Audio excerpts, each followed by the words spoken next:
Greetings, everyone. This is Malik Assad Jafar, philosophical philosopher and superstar.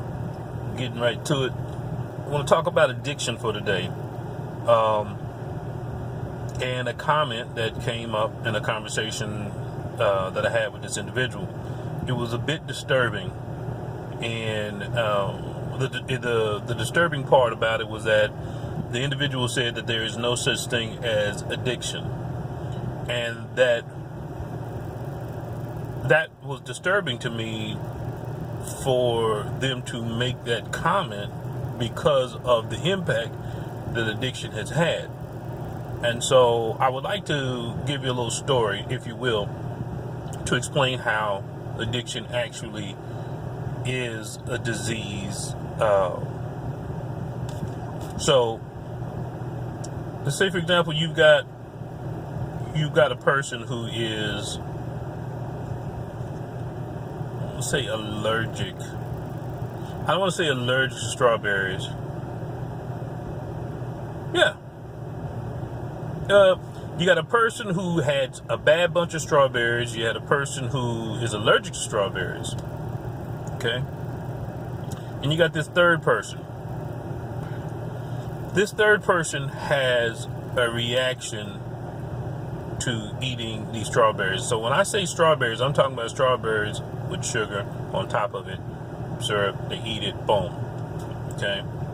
So the first guy gets up there, and he had a bad bunch of strawberries, and his advice is, you need to go to this particular store. You need to go to a Whole Food store instead of these generic stores or whatever the case is, and get strawberries because they're organically made and yada yada and this and that. And you'll have better results with your strawberries. The other guy, he's in a position to where, with the sugar and all this different stuff that he had on it, he said, what you do is that instead of just putting the sugar on the strawberries, what you have to end up doing is you also have to take and put a little milk with strawberries, put sugar in it, whip it up a little bit, and then that will make things better. But the third person, it doesn't matter what you do to those strawberries. If you give that advice to do those things with this strawberry, this person is going to have a very visceral reaction within their body, especially if you put sugar on it. So not only is this person allergic to strawberries, they're also a diabetic.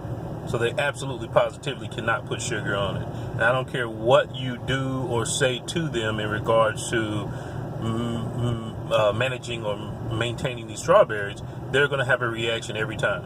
So those two individuals who go off and try to tell this person who has a physical, visceral reaction to eating these strawberries that it's in your mind, or that you got to do it this way, you got to do it that way, is disrespecting that individual who is actually unable to process those strawberries. Throwing strawberries aside, if you're a diabetic, I don't care what you tell this person to do to process this sugary substance. If their body is not able to adjust and take in that type of sugar, you're going to have a reaction, period.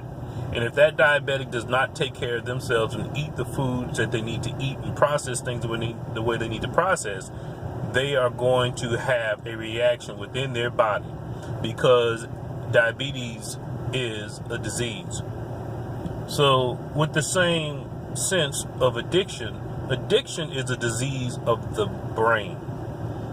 And a lot of people don't understand that. There is a compulsion to do fill in the blank. There's a compulsion to drink that drink, take that smoke, snort that line, shoot up, whatever the case is.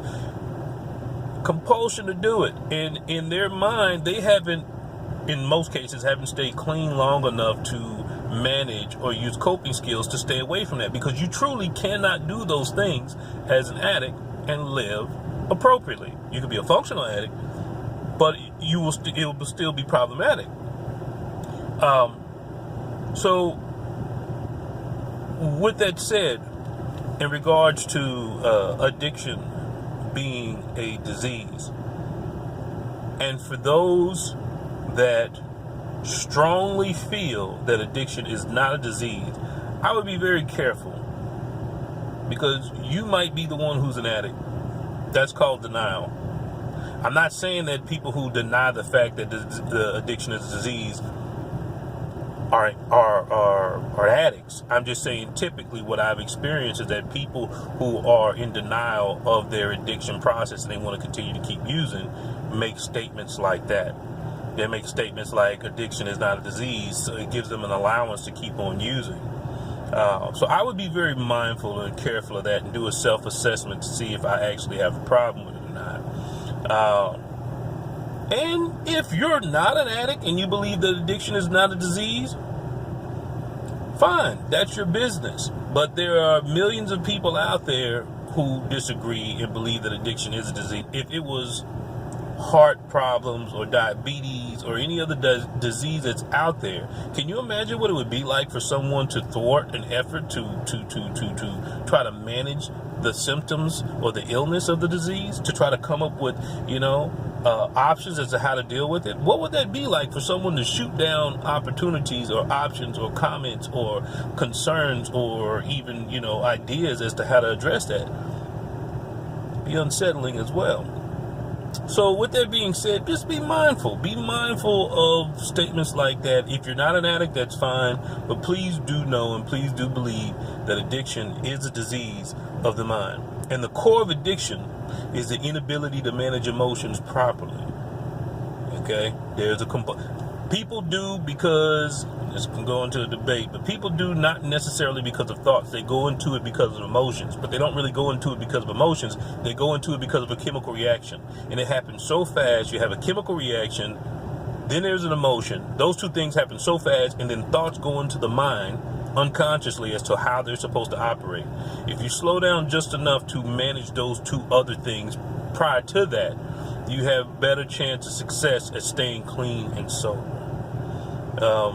But if you have any questions about addiction, please feel free, hit me up, shoot a comment at me, whatever the case is. I hope everyone out there stays safe, be blessed and positive, and I will see y'all next time. Peace.